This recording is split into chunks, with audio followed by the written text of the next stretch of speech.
Okay, Michaela, if you can just tell us sort of, so a patient walks in and then what happens?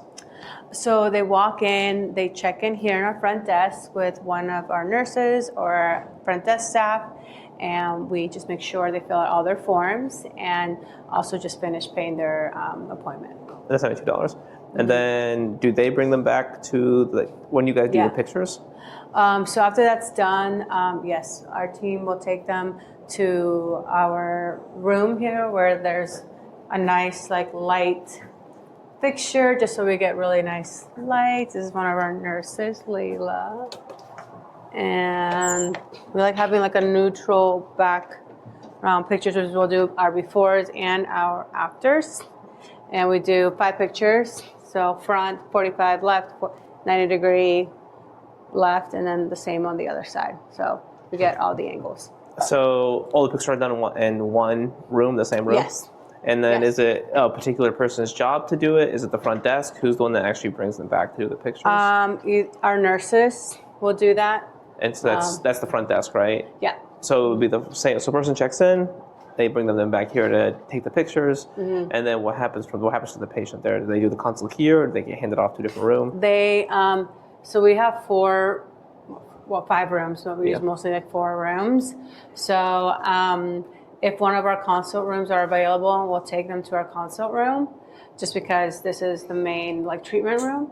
And then from the consult room, we will transfer them to the injecting room. Gotcha. So you guys actually don't do the treatments in the consultation room? You guys can bring everybody over? Yes.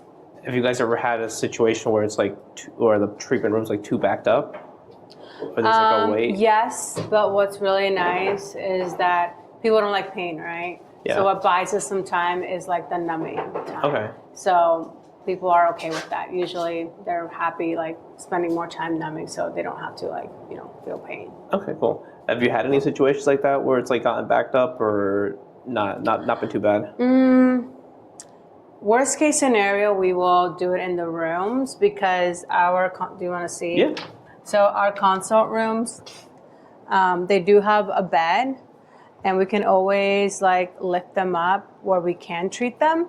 Okay, cool. So it's good. It's just this room is just more well equipped. Yeah. However, we do have like a tray, kind of like this. We have 2 of them in the spa where they're like fully. It's the end of the day, so it looks empty because we used everything. But usually it's really well equipped. It has everything we need, and this will be in one of the rooms where, in case we are super backed up, we'll just do it in the room. Okay, but gotcha. Ideally, this is where we want to room. do everything. Gotcha. Okay. Do you think you'd be able to do the same strategy, even if you had let's say you had 3 salespeople? Like, let's say you had like a Saturday, your normal Saturday, you're still kind of doing most of the sales. Let's say you have 3 people cranking sales. Would the one treatment room strategy, you think, still work, or do you think you'd be doing more of treating in the consult room? No, definitely. I feel like we're definitely going to have to transfer one of the consult rooms into a treatment room. Right. So, for example, like maybe this one, we'll have to get an injecting chair. It's just, we just like this one just because the way the chair is designed, it's really nice for our nurses where they don't have to hover around or do anything weird. So well, definitely that is in the plan to make one of the rooms. So looking ahead, definitely making one of them as a treatment room as well. Yeah, it's nice. Osmo's actually looking into doing that as well. We're making just a designated treatment room or 2 treatment rooms. It just makes it more clean for everybody, especially for our nurses that I like how organized and keep everything clean and a nice stable environment where also this room is really well equipped to any emergencies or anything that happens. We just have to be prepared, of course. Yeah. So not a huge distance from this room running to this room. Right. But again, we're always just trying to make things easier and simple for everybody. So definitely have that in the plan to making this basically a copy paste to this room. Yeah, because one of the problems with I don't really have a set way what's better, having a separate treatment room or having a treatment / consult room, because that's the way we were doing it before. We just had the consult and the treatment room be the same as the same room. But one issue with that is that sometimes the nurse doesn't know which room is waiting for a treatment or whatever, because you don't know, is it a consultation or is not a consultation? Is it a B12 or is it a promo or is it a session? Where it's like, so let's say she has like 3 closed doors. Let's say this is a session, this is a B12, that's a promo. Well, and you have people in the waiting room. Yeah. It makes sense to do the B12 first. So it's just super easy. You can get the room clean and then get someone in there, and then do like the session last, because it's going to take more time and just So anyways. So one of the things I was brainstorming about that I've seen other medical places do is that basically color coordinating, like flagging it. So Osme does that. Oh, really? That's awesome. He just so just better communicates with everybody. It's like red, ready for PCDC, or yellow, you know, the B12, the B12, or what we do here, like the baby dose, like because they have to come back if they didn't buy the first round. Or green, just like I'm in a consult, like don't come in, because I don't like my nurses coming in to consult. So we are definitely moving towards that. So Osme already does that. He's already been doing it for like a few weeks. Does he like that? Yeah, he likes this. We've just been testing it out. Actually, have a video, same video of him. Okay. He's showing how he does it. So easy fix. I mean, I know I can do that. Just have to get my handyman in here to do it. So it may be a good idea to test it out. I think he has it's just 4 as well. Okay. But cool. I guess we'll talk about what we're doing next to sort of grow the spa, and then we'll talk a little bit there. So Michaela, you know, I try to talk. It's funny, I haven't seen that many med spas that had kind of this unique, like injector program that we kind of have in our program, but you didn't even need it because you kind of already doing your own type of thing. I talked to so many med spa owners who pay their injectors like $75 an hour would be considered like a good deal. We have a med spa in the program right now, you might not be aware, where she was paying $125 an hour when she signed up. We had another one doing like $150. And when I talk to them, they don't believe that you can get injected. Like, honestly, they think when I tell them that, they're less inclined to join the program because they just think, okay, this guy's just a freaking bullshit artist. They don't believe it. That's crazy. They already don't believe the sales. And then when I tell them about the injectors, like, absolutely not. Then they're like, okay, this guy's like, that. You know what he's talking about. I've been in the business for 10 years. It's impossible. Can you kind of explain I guess, how much do you pay your injectors? And then we can sort of go back from that and kind of like how you got to here and kind of how you do it. So I pay my injectors $20 an hour. Right. Yeah.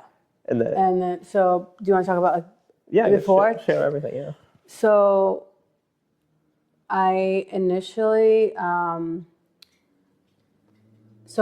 my experience, it took me forever to get into aesthetics world.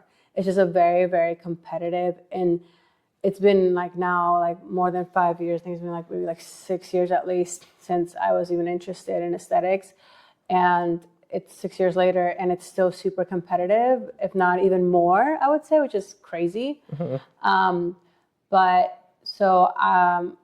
I remember when I was trying to get into aesthetic, I was literally so obsessed that I would just walk to like the training spa that I worked at and offer and just sit there in the living room and just wait till they would call me and work for free. Literally, I was like, use me for anything. Like, I take out the trash, I'll be your medical assistant, whatever. So I just remember how much I wanted it. So I'm like, if there's like one person, I'm sure there's a bunch of nurses as well.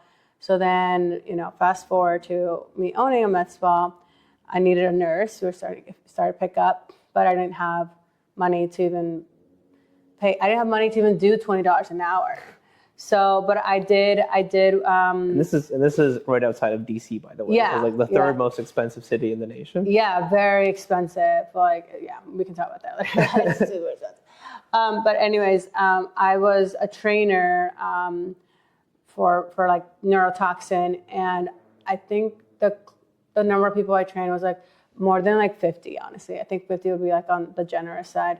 And from all of them, I did pick out like 3 students that really stood out to me. It's funny, I used 3, just like how you recommend 3 of stuff. And from the 3, one of them stuck out, but the internship was a free internship for 1 year, where they had to work basically for a year, part-time. And then I would offer them a position here as an aesthetic injector. And the way I said it, and it wasn't just because, I didn't have money to pay them, which was true, I didn't have it. But two was just like safety wise, this is needles and I wanted to be very well experienced. So I did explain that to them and they understood that. And also a lot of them, I hadn't seen them in years, and it had been years, and like at least 3 years for some of them. And they jumped at the idea. They were like, yes, please sign me up. Because they had tried to get into the aesthetics world for that many years. Right. And that's crazy. You know what I mean? So then obviously this isn't a paying position, but it's a position. Right. You're in the industry. You've got to, so my initial nurse, she was supposed to work for free for a year, but thankfully during that time, things started to pick up. So I ended up not paying her anything for about like 6 months. And then, I moved her up and paid her. Now I'm able to pay her like $20 an hour. So I think you do something also interesting is that a lot of times when I like talk with clients, they're like, okay, I need like a separate front desk person. I need a separate nurse and blah, blah. And they like their expenses really start to balloon up because they start adding up all these other expenses. How are you managing it? Well, I do it on purpose because I could just hire a front desk. But, I think it's really important. I mean, I've only been open a whole year. Yeah. But I think it's so important for everybody to know, and I emphasize that, to know what everybody's role is. You don't need to, doesn't mean you're going to be doing it, but even like my nurses, they know what the estheticians need. The estheticians know what our nurses need, and they all know very well what our front desk needs and our checkout system. And I do that purposely because I want them to know exactly how that works.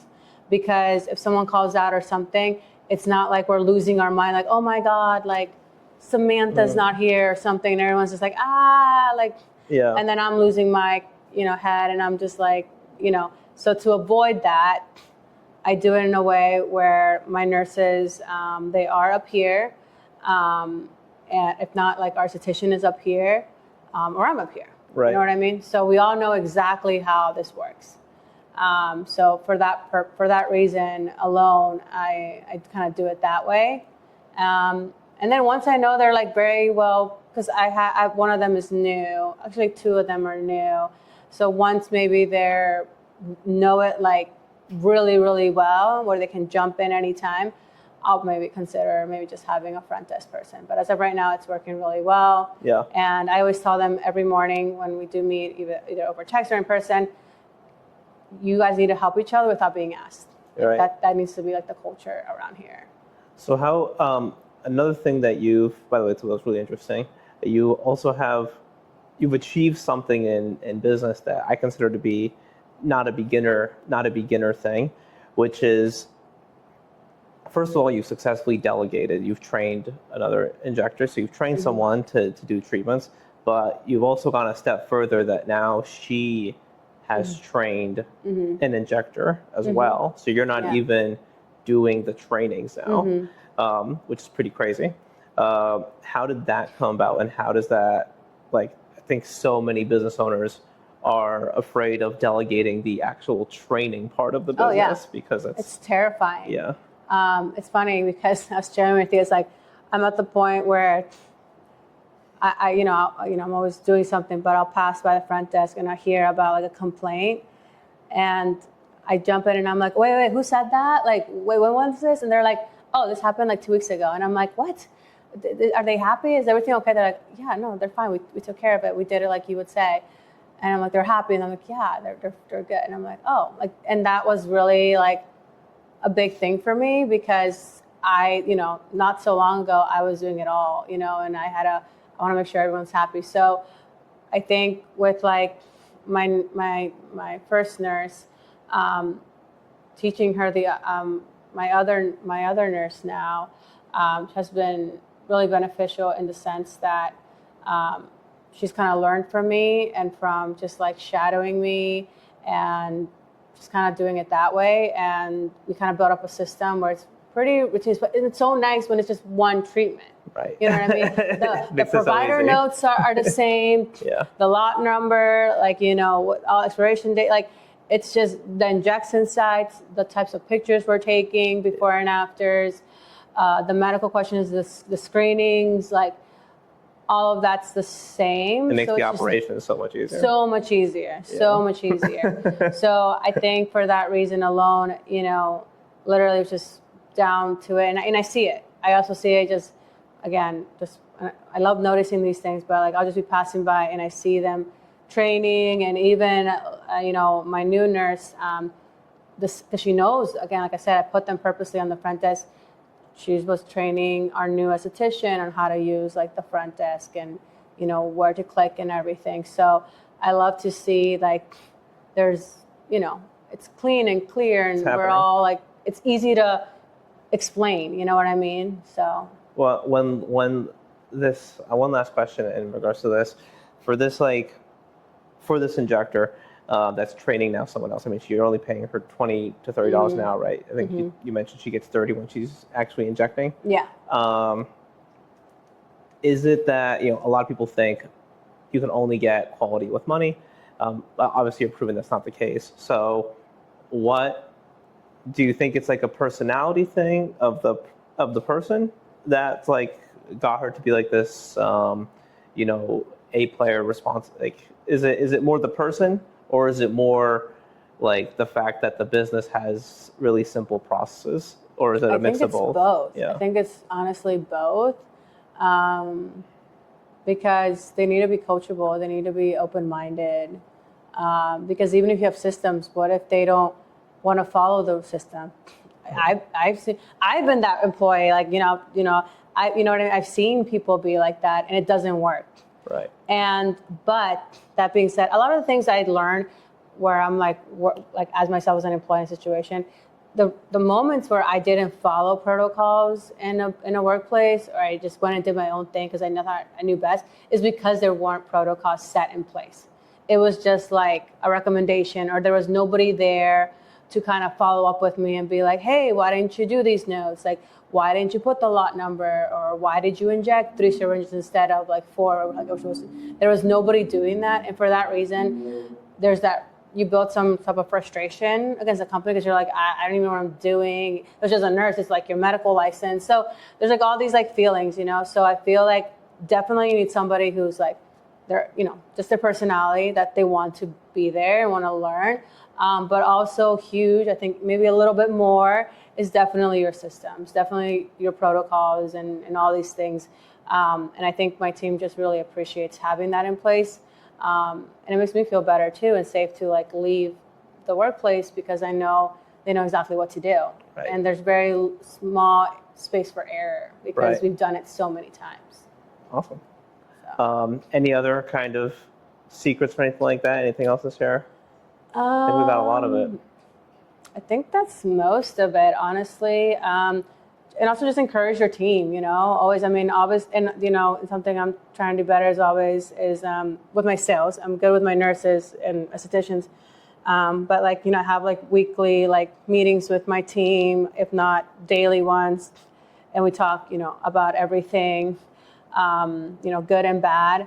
And I think that's really necessary. And again, back to like when I was an employee, places I didn't thrive and I didn't do well as an employee and was not a great employee maybe at the end of the day, was because it was lacking that. There was no constructive criticism and there was no positive feedback either. And it's just like, you think you need both. Yeah. So I think that's like another really important, just building that environment where people want to stay and want to help you grow because they like to be there. If you're a med spa owner doing at least $80,000 a month and you want to get to $200,000, $300,000 in new patient revenue profitably, click the link below, fill out your information, schedule a call with someone on our team, and we'll see if we can help.